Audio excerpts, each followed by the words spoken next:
Good morning, everybody. Firstly, thank you, Joe and Enterprise Ireland, for inviting me to come here today. And thank you indeed to Enterprise Ireland for all the support you've given us over the years. You've been fantastic, so thank you for everything. For those of you who may not know me, my name is Peter Coppinger, and I'm the CEO and co-founder of a little company called Teamwork.com. And Teamwork.com is to help companies and teams all around the world be efficient, organized, and happy. And to do that, we have a suite of 3 products at the moment. Teamwork Projects is our flagship product. Teamwork Desk is a beautiful help desk that's invisible for your customers. And Teamwork Chat is just like Slack, but it's completely free. But the beautiful thing about all our products is that they all integrate together tightly. And we have this huge vision for this platform we're building. I'll tell you more about that in a minute. We have 22,000 customers all around the world, including some of the biggest brand names, as you'll see here. Like PayPal, eBay, Pepsi, Disney, Spotify, Forbes, and hundreds more. And some stats on us: we have 150 staff in Cork City. We have 90 staff remote and overseas. We have offices in Amsterdam, Belfast, Barcelona, Boston recently, sales office, and Buenos Aires. And our revenues now are up in the range of $25 million. We're growing 30 to 40% year on year, and I'm very proud to say we are 100% completely self-funded and bootstrapped, which is pretty cool.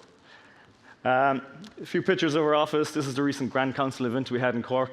Our offices, as John said, are pretty cool. We invested a lot back into them. Tried to make them a bit different. No straight walls, cool roof garden, and so on. And Jonathan said we'd one slide. We actually have 2 steel slides, Jonathan. And they were manufactured for us by a company in Limerick, which is fantastic. And last year, we were delighted that we won Entrepreneur of the Year. And we were up against some tough competition. We didn't think we'd win it, and it was just absolutely fantastic. And this is a picture of myself and my co-founder, Dan, before we went on the absolute lash. So it was really good. So that's enough about us. I'm really here today to share our story, I suppose, and hopefully inspire some of you. There's a slight software as a service slant on the story, but hopefully, I know that, what did we say, 60% of the companies here are tech, but even hopefully the non-tech companies will get something out of the story.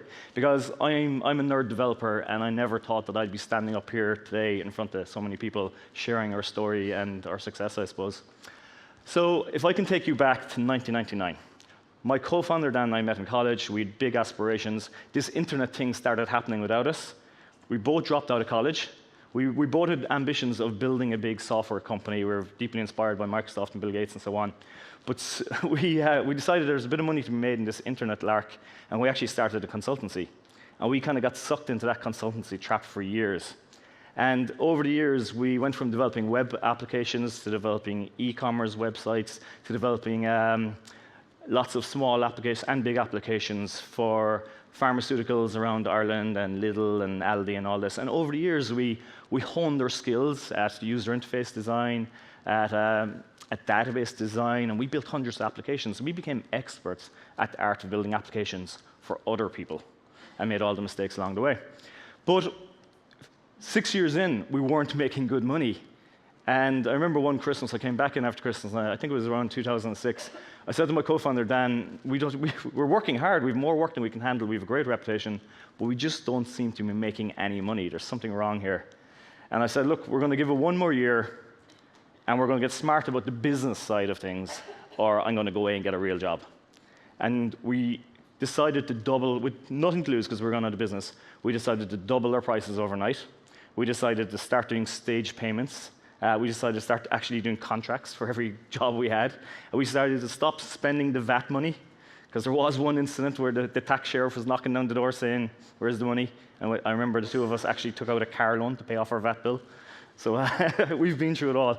But we decided to grow up as a company, and instantly our business turned around, and we suddenly had this thriving consultancy. And our next problem was that we needed a better way to manage all the projects we had ongoing. So this is literally a picture from back in the day of how we used to run the business. And you see here, up the top left is a list of all the projects we'd ongoing. Top right are some milestones, some different things. Down the bottom is kind of potential sales we have. And this is literally what we used to look to every week to figure out how many projects we've on, who's screaming the loudest. The little red asterisks beside the projects are basically who's screaming the loudest. And after a year of running the company on the whiteboard system, we said there has to be a better way. And at that time, we started looking at the fledgling task management applications that were on the internet, and we tried a few of them, and they were all very, very basic and very, very simple, and you couldn't really do much with them. You could just put in a list of tasks and mark them done. And we thought, I was thinking about this one night. I tried a few competitors, and even their customer support was so bad that I actually got a bit irritated. I spent one long night just thinking about this, thinking there's a huge gap in the market here. And we build more sophisticated, powerful, better, more beautiful applications for our customers all the time. And we never wanted to be in the consultancy trap, as we called it. And an idea was born. I came in the morning and met my co-founder, Dan, for coffee. I said, Ted, I have an idea. His name's Dan, but we call each other Ted for some reason. And I said, I think there's a huge gap in the market here, and I think we could build a beautiful product that really helps you run your business and make your business efficient and organized. And he said, Ted, I've been thinking the exact same thing. And that was the extent of our market research. So over the next few months, working on it in evenings and weekends, we built version 1 of what became Teamwork Projects, and we started using it ourselves to run our consultancy. So by using it ourselves, we were able to refine all the rough edges. We could see what was wrong with it. We'd been doing a consultancy at this stage for 6-7 years, so we knew exactly what to build. Yeah, it started making our consultancy much more efficient. And I think it was October 4th, 2007, we decided we wanted to call it Teamwork. But we reached out to the domain name squatter who was sitting on the domain name teamwork.com. And we said, could we buy the domain name? He asked us for $20 million. So we decided instead to go with the much less elegant teamworkpm.net, which doesn't exactly roll off the tongue. And then we cobbled together a terrible website with terrible positioning, terrible marketing. We wired it up to PayPal, and at 10 o'clock on 4th October 2007, we gave each other a high five. We took one of the world's first selfies, and we had the worst product launch in history. But the amazing thing about the internet and the beautiful thing about the SaaS, I think it's the best business SaaS, I think it's the best business model in the world, because somehow, magically, in that first month, despite us doing no marketing, despite us having a terrible website and a terrible domain name, somebody somewhere found us, or a couple of people found us, and in that first month, we made $197 of recurring revenue. All right. I wasn't expecting that, but cheers. So this was our little side project, and we were still using it to run our business. And we were now writing what we call what's well known in the industry from a Gail Goodman talk, is what's called the long, slow SaaS ramp of death. If you're on this slow ramp, it's very hard to really build a thriving business. But we were still running our consultancy, and we were still working on this side project every evening and every weekend, and it was consumed all. It was all we cared about. You know, client work paid the bills, consultancy paid the bills, but this was our passion.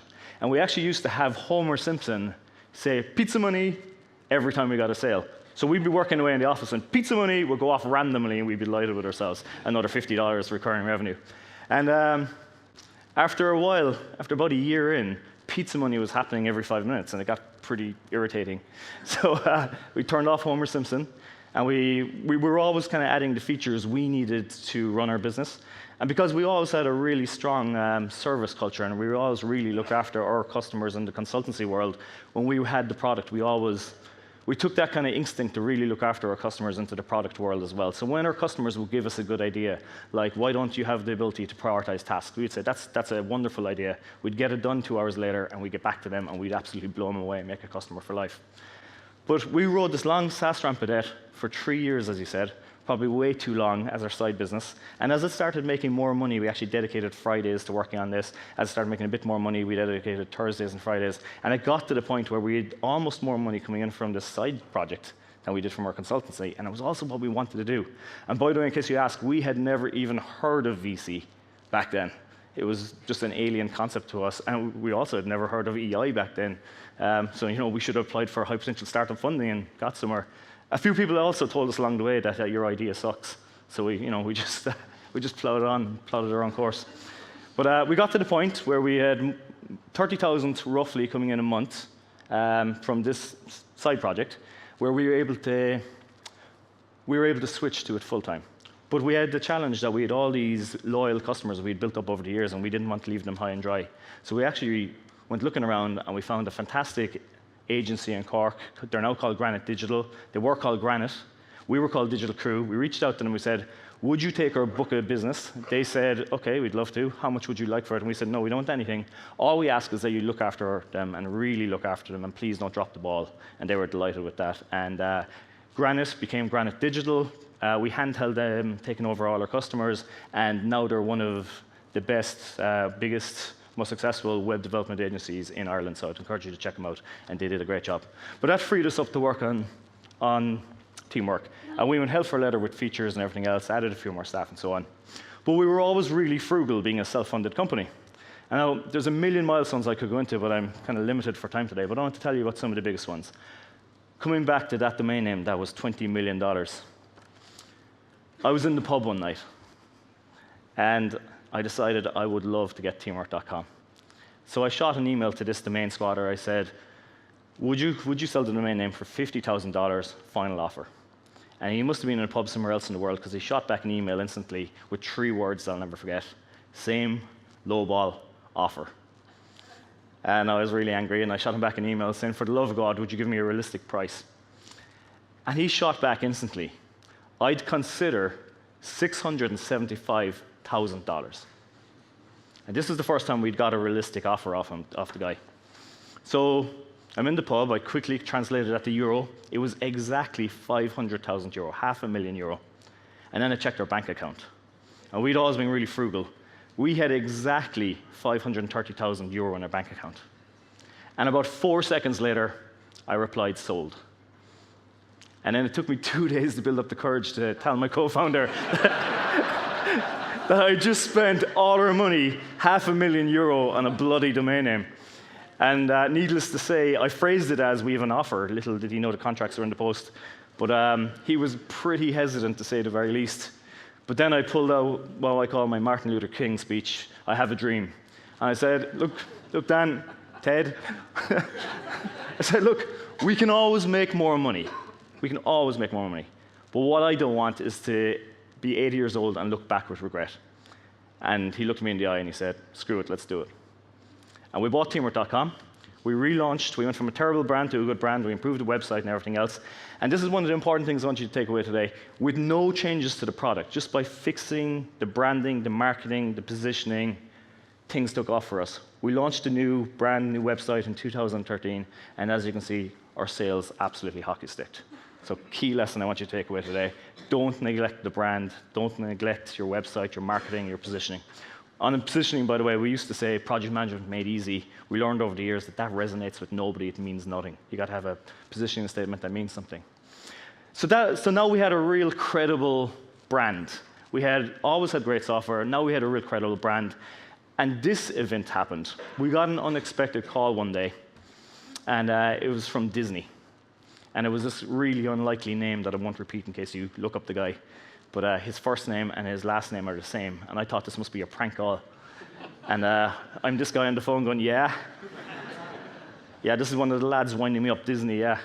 And no, it was legit. So this guy in Disney, head of engineering at a large group there, he was saying that, listen, we love your product at Disney. I was like, what do you mean? We haven't seen you as a customer. He said, we signed up in stealth months ago.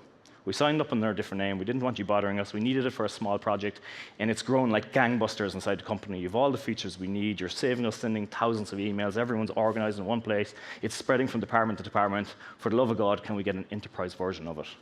I didn't even know what an enterprise version would look like. We figured that out.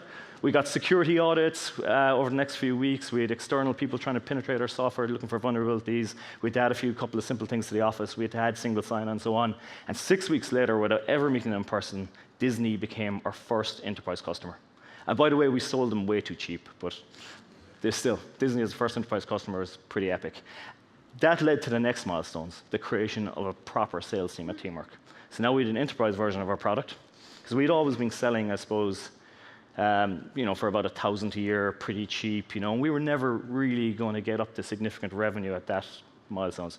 Now we sell enterprise at $35 a seat for Teamwork projects, and it's going to allow us to get to the 100 million range.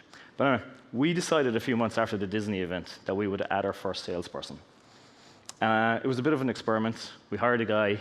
7 months later, the guy had added hundreds of thousands of additional revenue to the business simply by responding to our inbound customers that were trialing our product and offering them a premium package and an enterprise package of almost the same thing with a few extra bells and whistles.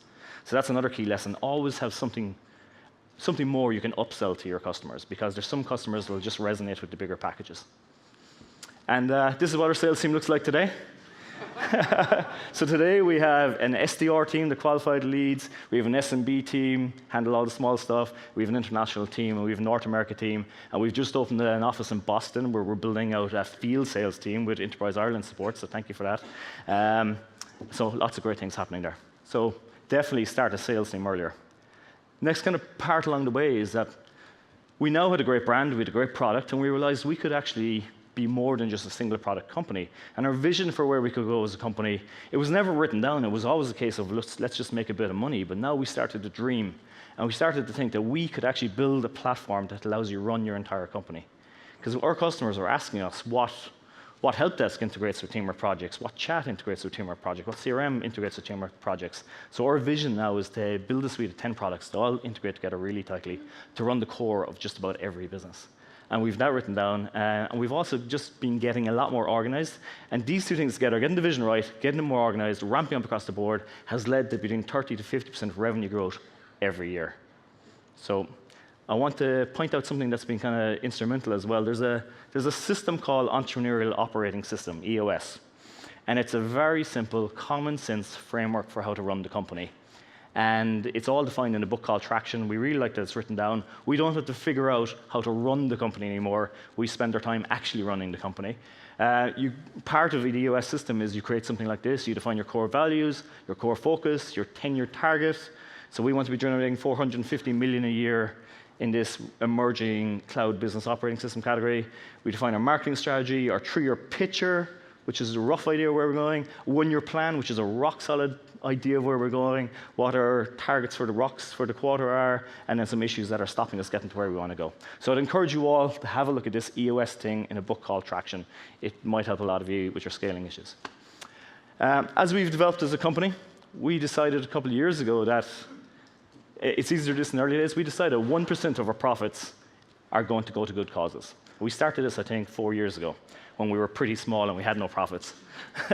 And it was very easy to do back then. Now there's a significant amount of money going to good causes every year. And the beautiful thing about this is it's our staff that get to decide how the money is spent. And it's not charity, to be very clear. It's good causes. And the definition is anything you think that makes the world a better place, just go for it. And there's no oversight from us, the teams inside themselves. And they love it. They love that our company stands for more than just profit. And I think in the future as well, I think every company is going to have to stand for more than just profit. And millennials and so on want to work for companies that stand for something. One of my personal goals in life is to make Ireland more SaaSy. And what I mean by that is I think we are one of the best companies in the world to develop a SaaS or software business from, because we're an island nation sandwiched beautifully between America, England, and Europe. We're English-speaking, we're hard-working, we're probably not the best country to export physical goods out of, and I think we should go all in on this rising tide of SaaS. I think there's huge opportunity here, and I'd encourage Enterprise Ireland to do everything they can to help as many companies give SaaS a go. And to that extent, we've created something in Cork called Teamwork Catalyst, where we had an old office space we'd moved out of, and we said, what will we do with this? And we decided, you know what we'll do? Why don't we give this over to any bootstrapped SaaS startups that may not want to go the VC route. We'll give them a bit of support, we'll give them coffee, we'll give them Wi-Fi, and we'll get out of their way. And we'll help them pivot if their idea isn't working. And it's been working great. We had 12 companies in it. 3 of them have kind of graduated out of it. We have 9 companies in it at the moment. It costs us a few bob every year, but we just think it's the right thing to do. And I'd love to encourage Enterprise Ireland to maybe consider a model like this for companies that don't want to go the VC route. Moving on, we also helped create something called SaaS Network Ireland. And if you haven't heard of this, the general idea is that you can, just like you said earlier on, you can always learn more off the companies that are ahead of you along the journey. So if you're a SaaS company, there's two simple criteria to get into it. One is that you actually have a product and you actually are selling, so there's no tire kickers. Or if you're kind of an enterprisey product, that there's a demo and you can actually do a demo with somebody and you can actually buy the product. So no tire kickers allowed, but when you're part of the network, you can reach out to anyone else in the network. Everyone makes themselves available for 2 hours a month, and you can ask specifically the people you want for direct advice. And we think it's been working great, and we've got great feedback on it as well. We also run a number of events every year where we get some big speakers over, like Brian Halligan from HubSpot and so on. So it's really good, so please check it out. 4 minutes left. A few future plans for the company.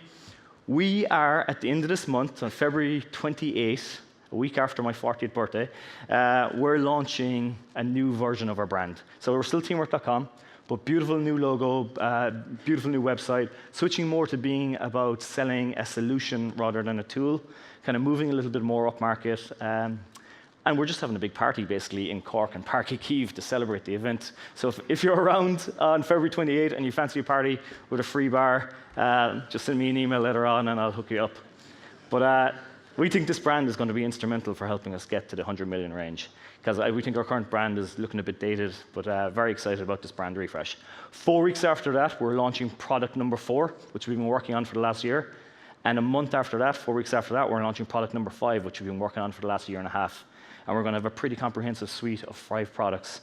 Already, we've got hundreds of customers actually paying us for these products of our existing customers, and we're very excited about the future. And part of that is we want to build Teamwork Campus 2 down in Cork. So if you've seen the Apple campus that they built for $4 billion over in Cupertino, which I was actually over there last week looking at it, we're building a Cork-sized version of that, which will be a little bit less than $4 billion, but planning for room for so this site, Sunbeam site, came up beside our office. There was a factory on the site years ago. It burnt down. It's just a bit of an eyesore at the moment. Our office is literally just off to the right of that. So when it came up, we snapped it up. And we're big plans for the future. We'll have 400 people here, and we're going to basically, we want to leave a bit of legacy behind and show that Ireland can take on the best in the world. So big plans ahead. Wrapping up, I want to leave you with some couple bits of tangible advice and lessons we learned along the way.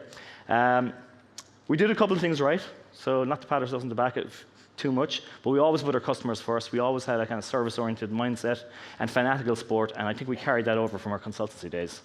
We always said strong product, and I suppose because we're 2 nerd developers that started with this, we were never afraid of the hard technical challenges. We tried always at every turn to see how could we lock in the customer. What features could we add to our product that would make it so invaluable that we'd become part of their routine, or that would be just too painful for them to leave us. And something we continually evolved. So an easy way to upload your files, or a way that our iPhone apps become part of your morning routine, that they just don't want to leave us in the end. Thinking big was something I think we always did well. We never focused on selling to Ireland, even selling to Europe or selling to England. We always went straight to the world, and straight to North America really is where most of the opportunity we've seen is. For some reason, they just resonate with SaaS better.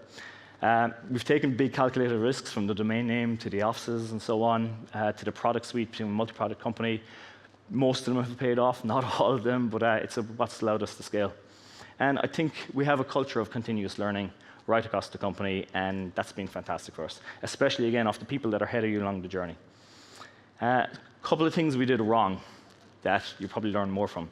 First one is me being a CEO, and the idea of the CEO as being a student. So for the first couple of years in business, I was just a developer. I was just coming into my office every day, heads down, developing code. And then I realized that the rest of the company was burning, because there's nobody kind of tying everything together, and I realized that I really needed to step up and be the CEO the company needed. Another lesson part of that is that I believe that the CEO has to know enough about every position that reports to you that no one can ever bluff you, and that you can push your results. So the CEO has to be learning all the disciplines all the time. You need a business partner or you'll crack up. So if there's anyone here who's flying solo, I would deeply encourage you to give up a bit of equity, find someone brilliant, because it is a really tough journey and you're going to find it hard. And it's worth giving up a bit of equity. Give up 30, 40%. It'll be worth it in the long run. A bad key hire will cost you years. I've made this mistake. I think a lot of people have made this mistake. It's worse than having nobody in the seat, because you're putting up a mediocrity. They're holding you back. and it's very hard to get them out of it, and you keep giving them chance after chance, and it's the energy drain and all this. So for the key hires, your head of marketing, your head of sales, and so on, spend the time, get it right, do the research, and also put people in an acting title. Another mistake I made, similar vein, is make sure that if you're handing over any share options, that you vest those share options. I'm sure Enterprise Ireland will tell you there. I made a big mistake there that cost me 2 million, but we'll talk about that some other time. Sales execution is more important than product.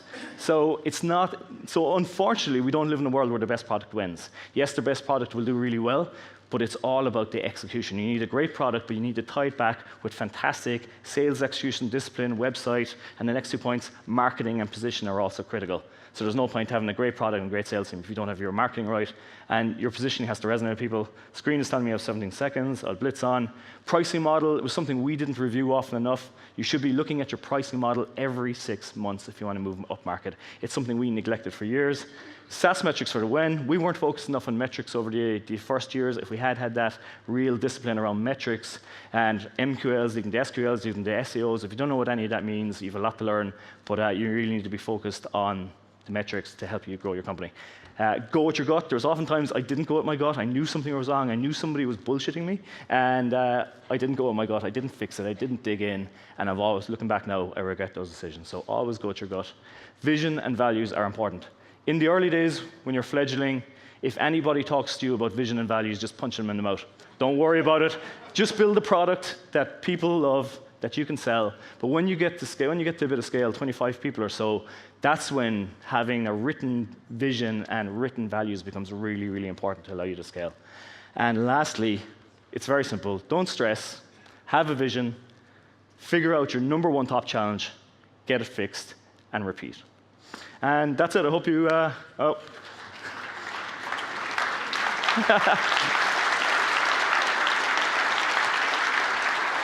That's about it. Ladies I'm 2 minutes over. John is going to kill me. Peter Coppinger, ladies and gentlemen. Peter, well done. First question I have to ask you, and I've asked you this before. Yeah. When you're out having a pint with Dan now, does he go to the bathroom, or does he have to keep an eye on you the whole time? He keeps an eye on me. He takes my phone off. Yeah, in case you clear out the entire account. Look, some questions have come in on Slido. Anthony is with us in the room. How are you, Anthony? Did you do all of the early sales yourself, or did you have specific salespeople? So after that big €147 pizza money, did you bring someone in? It was all self-service. So the only times we talked to our customers were when they reached out for support, basically. That was it. That was the extent of it. So that was the glory of the product. Yeah, that was the beauty of it. But that's the beauty of selling. It depends the market you're selling to. If you're obviously selling to enterprise or mid-market, you can't do that. We were selling, at a low price point, so we could do that. Another question. If you had external funds instead of bootstrap, what difference would it have made? I would worry that we weren't very wise in the early days, and we probably would have blitzed through the money and not be a whole lot further down the road and have given up a lot of equity. If we took on money now, we'd probably be a bit wiser with it. We definitely could have accelerated our growth, and I think definitely getting some mentors on board earlier definitely would have helped, because we made every mistake in the book. I'm proud of it. You've stayed very product-focused to date. How broad is this suite going to become? I mean, you mentioned a new product coming on, but that's number 4. So how broad a suite would you eventually go for? If you can imagine the top 10 products that most companies with 50 to 100 plus people need to run their business, you'd have a fair idea what our suite is going to be without giving anything away. And the last one I have to give you, in scaling the business rapidly, which you did. I mean, you might have done it quicker, but what was the biggest obstacle in all of that? Was it actually yourselves? Was it you and Dan? Yeah, partly ourselves. And I think big one is we neglected sales and marketing just for way too long. I mean, focus on that stuff really early. Okay, well, Peter, I'm looking forward to having to go on the second slide, because I didn't realize there was a second one as well. Would you please put your hands together for our keynote speaker, Peter Coppinger at Keynote.com. Pleasure. Thank you, sir. Pleasure as always.